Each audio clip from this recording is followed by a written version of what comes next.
Ya, mereka cuma tahu Tuhan Yesus sebagai manusia biasa, tapi mereka tidak mengerti bahwa Tuhan itu adalah, ya, Yesus itu adalah Tuhan, anak Allah yang hidup. Sekalipun dia mati, dia tetap hidup. Ya, dia tetap bisa mengalahkan kematian. Dia bangkit. Wah, itulah hebatnya Tuhan kita. Tuhan kita. Dia bukan manusia biasa. Dia adalah Tuhan yang hidup. Ya, kita lihat ayat yang ayat 20. Ya, tapi memang kepala dan pemimpin kami telah menyerahkan dia untuk dihukum mati dan mereka telah menyalibkannya. Terus, padahal kami dahulu mengharapkan bahwa dialah yang datang untuk membebaskan orang bangsa Israel. Tetapi sementara itu telah lewat 3 hari sejak semuanya itu terjadi. Terus, tetapi beberapa perempuan dari kalangan kami telah mengejutkan kami. Pagi-pagi buta mereka telah pergi ke kubur dan tidak menemukan mayatnya. Lalu mereka datang dengan berita bahwa telah kelihatan pada mereka malaikat-malaikat yang mengatakan bahwa ia hidup. Terus, sebenarnya perempuan-perempuan teman-temannya yang lain sudah berkata bahwa Tuhan itu hidup, tetapi mereka tidak percaya. Tidak percaya. Mereka tidak percaya bahwa Tuhan hidup. Dia bangkit dari antara orang mati. Sekalipun ada bukti-buktinya Tuhan itu sudah hidup, tetapi mereka tidak percaya. Kenapa? Mengapa mereka tidak percaya? Ya, kita lihat karena mereka itu bodoh. Ya, kamu orang bodoh, betapa lambannya hatimu, sehingga kamu tidak percaya segala sesuatu yang telah dikatakan para nabi. Nah, jadi anak-anak, jadi mereka hatinya lamban, tidak mau mengerti akan firman Tuhan. Nah, kita anak-anak kecil, walaupun kita belum melihat Tuhan, nah, Tuhan yang kita sembah, dia telah datang ke dunia ini. Dia telah mati, tapi bangkit pada hari yang ketiga. Ya, kita melihat kalau Tuhan itu mati. Kalau Tuhan itu mati, berarti dia tidak ada lagi kuasanya. Tapi kalau Tuhan itu hidup, dia berkuasa. Dia berkuasa. Nah, kita mungkin ada beberapa yang kita harapkan. Mungkin orang tua kita sekarang, atau siapapun yang bisa kita harapkan supaya memenuhi kebutuhan atau harapan apa yang lain. Mungkin harapan itu sudah mati. Kadang-kadang kita sulit untuk percaya. Sulit untuk percaya. Nah, adik-adik, apa yang kita khawatirkan akhir-akhir ini? Nah, Tuhan Yesus datang kepada orang-orang yang berputus asa, seperti 2 orang murid ini. Salah satu namanya Kleopas. Ya, tidak tahu mengapa. Ya, di sini tidak dijelaskan dalam Alkitab mengapa mereka meninggalkan Yerusalem. Ya, tapi di sini jelas sekali bahwa mereka kecewa, putus asa, bersedih, mukanya muram. Mukanya muram dalam tanda kesedihan bercampur aduk. Ya, bercampur aduk. Ya, kalau kita lihat Tuhan di sini heran kepada 2 orang ini. Sekalipun sudah diberitakan firman Tuhan, sudah diberitakan juga dari mulut Tuhan secara langsung bahwa dia harus menderita, mati, dan bangkit. Dan setelah hari kebangkitannya mereka pun tidak percaya lagi.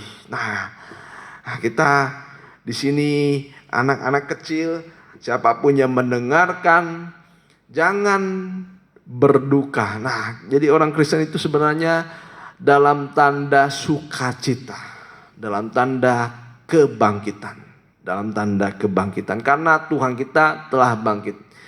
Tadi puji-pujian, karena Dia hidup, kita berpengharapan. Untuk apa? Untuk menghadapi masa depan. Masa depan kita penuh pengharapan, penuh kebahagiaan di dalam Tuhan, ya, di dalam Tuhan. Nah, di sini Tuhan katakan, hai kamu orang bodoh, betapa lambannya hatimu sehingga kamu tidak percaya. Ya, tidak percaya bukan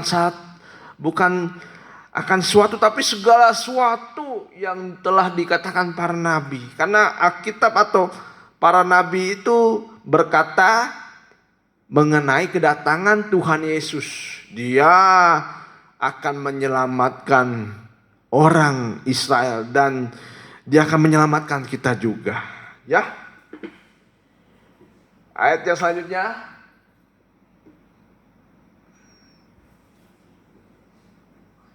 Ya. Ayat 26. Bukankah Mesias harus menderita? Semuanya itu untuk masuk ke dalam kemuliaannya. Nah, jadi Tuhan, ya, mengapa Tuhan Yesus harus menderita? Ini jawabannya. Mengapa kita harus menderita? Mengapa Tuhan harus menderita? Supaya Tuhan menjadi mulia atau Dia dimuliakan. Nah, supaya Dia masuk ke dalam kemuliaannya. Nah, kita juga dalam hari-hari ini bisa mungkin dalam penderitaan, tapi penderitaan seperti apa yang Tuhan maksud? Yaitu menderita, ya, karena tidak berdosa. Nah, adik-adik, dosa itu apa sih? Banyak sekali, ya. Nah, kita kalau disuruh orang tua, disuruh oleh siapapun, kita harus taat, terutama kepada orang tua, memang menderita. Tapi kalau kita tidak mau taat, memang kita pasti senang-senang, tapi tidak ada kemuliaannya. Tapi kita lihat di sini, kalau orang mau menderita karena Tuhan, karena kebenaran, karena suatu, ya, karena ketaatan kita. Nah, kita kalau mau taat, mau menderita, kita pasti akan dimuliakan. Ada amin adik-adik? Ya, supaya kita menjadi anak-anak yang taat. Seperti Tuhan Yesus taat kepada Bapaknya. Sehingga Dia dimuliakan. Ya, setelah lanjut mereka berkata-kata, ya, Kleopas dan salah satu orang lagi memang tidak diberitahukan di sini siapa itu. Ya. Nah, setelah Tuhan menjelaskan kitab-kitab dari kitab Musa sampai kitab-kitab para nabi mengenai Tuhan Yesus, bahwa Ia harus mati dan bangkit. Dan setelah mereka hampir dekat kampung yang mereka tujui, ya, dua murid ini mendesak Tuhan Yesus, ya, mendesak Tuhan Yesus supaya Tuhan tinggal di dalam, ya, tinggal bersama-sama dengan mereka, ya, sebab telah menjelang malam dan matahari hampir terbenam. Nah, kalau dulu tidak ada lampu, ya, kalau matahari sudah terbenam, jalanan gelap. Nah, semua masuk dalam rumahnya masing-masing.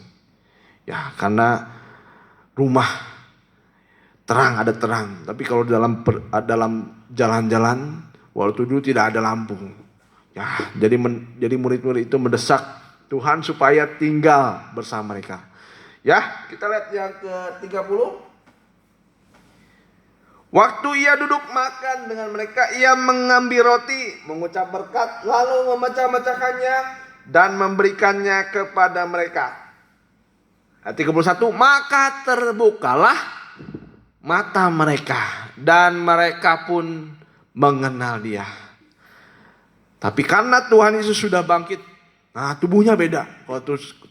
Kalau Tuhan Yesus bangkit ini berbeda dengan tubuhnya sewaktu dia masih dalam manusia yang 33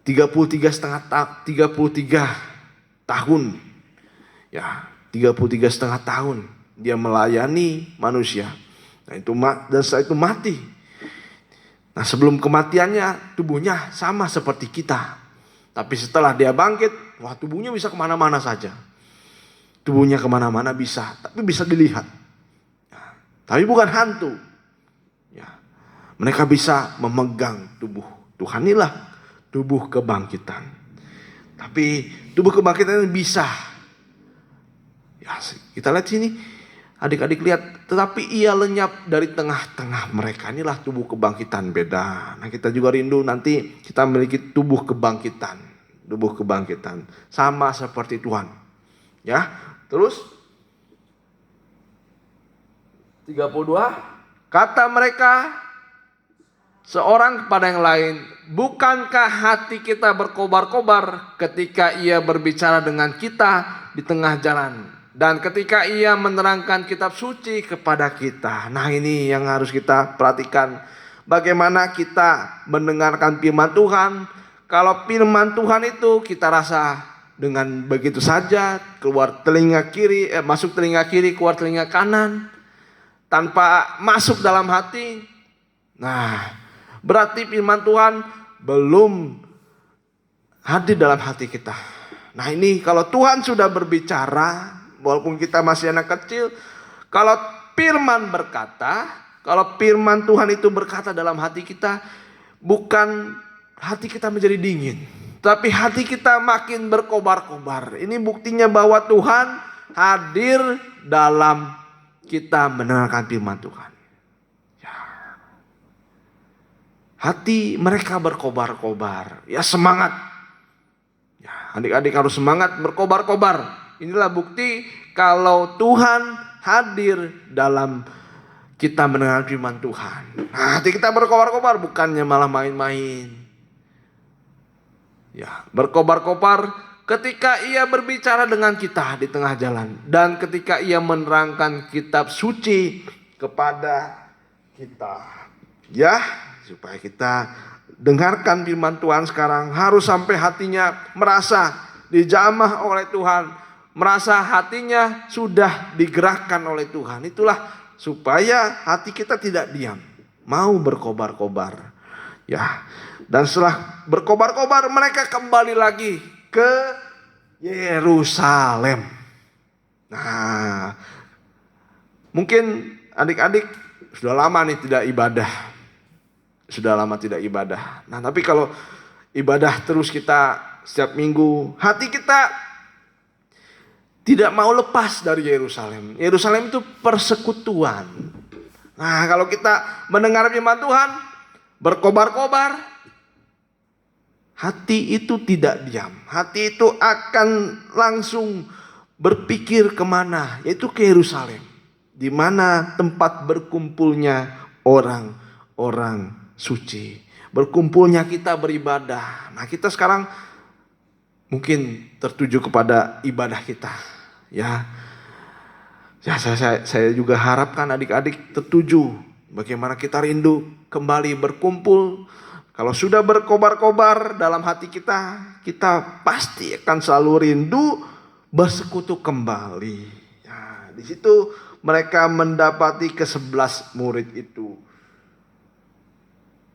Mereka sedang berkumpul bersama-sama dengan teman-teman mereka. Kata mereka, sesungguhnya Tuhan telah bangkit dan menampakkan diri kepada Simon. Nah, jadi setelah Tuhan memberitakan firman Tuhan, mereka berkobar-kobar untuk berkata kepada yang lain juga.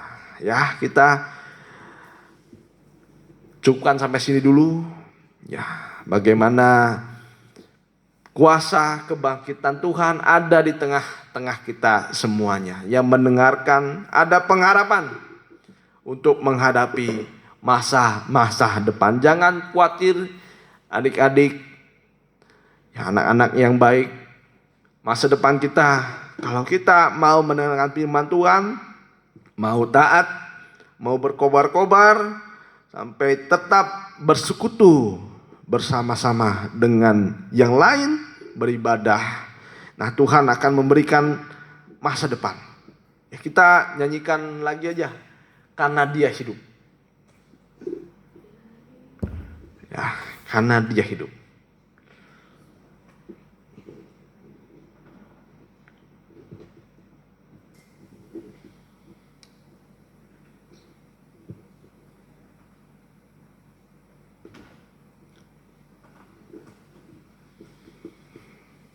Karena ini suasana kebangkitan, kita nyanyikan dengan sukacita.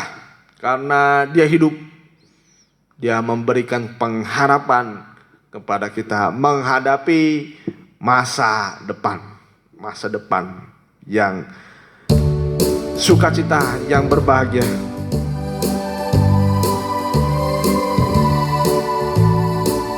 Anak Allah, anak Allah, Yesus namanya, menyembuhkan, menyucikan, bahkan mati tebus dosaku,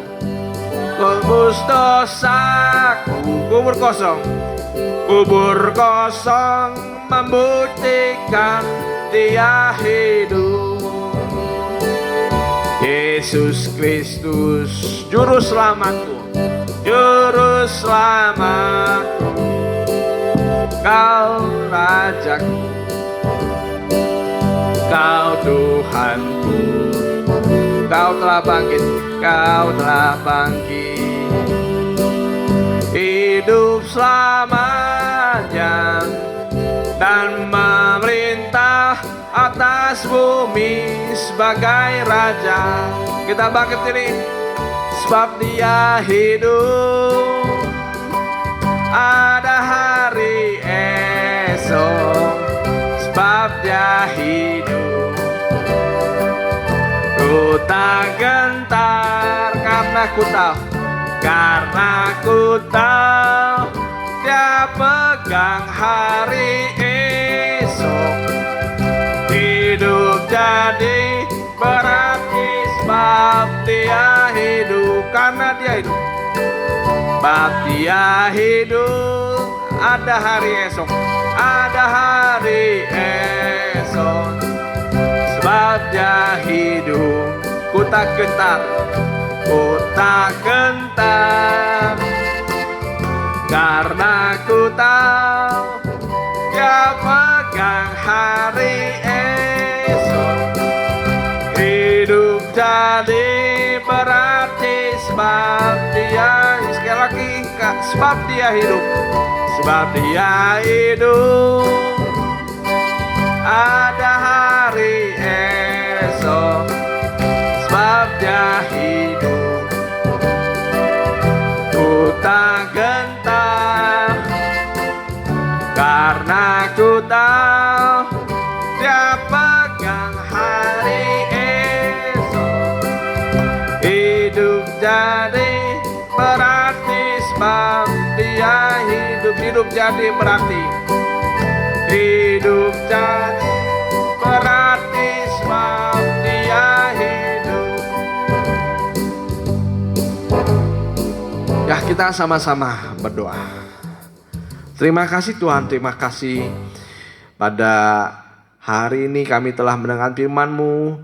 Tolong Engkau yang pimpin hati mereka, supaya ketika mereka mendengar firman Tuhan, hati mereka berkobar-kobar untuk kembali kepada Yerusalem, kepada persekutuan, kepada suasana damai sejahtera, di mana mereka mendapatkan karena mereka mendengarkan firman Tuhan, suatu hati yang baru, bukan hati yang mati, tetapi hati yang selalu diubahkan oleh Engkau Tuhan Yesus. Terima kasih Tuhan, terima kasih.